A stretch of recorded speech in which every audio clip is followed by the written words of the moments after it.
2021, 2 coups d'État au Mali. 2022, 2 coups d'État au Burkina Faso. Le gouvernement militaire n'est évidemment jamais une solution, mais ces coups d'État dans la région du Sahel ne tombent évidemment pas du ciel non plus. Et c'est vraiment, je trouve, trop facile de dire que tout est la faute aux Russes.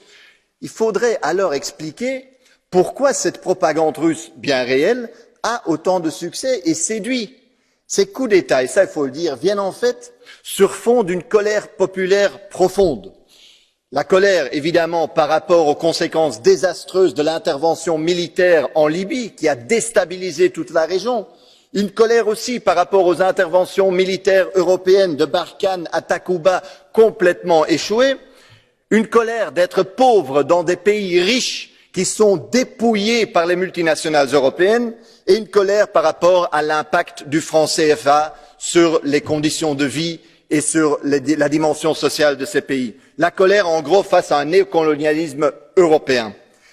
Après le blocage d'un convoi militaire français, il y a de ça quelques mois, un étudiant burkinabé l'expliquait bien. Et je lis, « La population burkinabé et la jeunesse ne sont pas contre la France, mais contre le système français.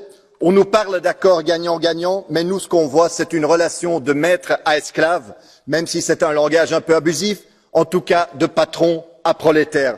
Et c'est cette attitude-là que les peuples africains n'acceptent plus, et c'est avec ça que nous devons rompre. Il est temps vraiment d'écouter les Africains eux-mêmes.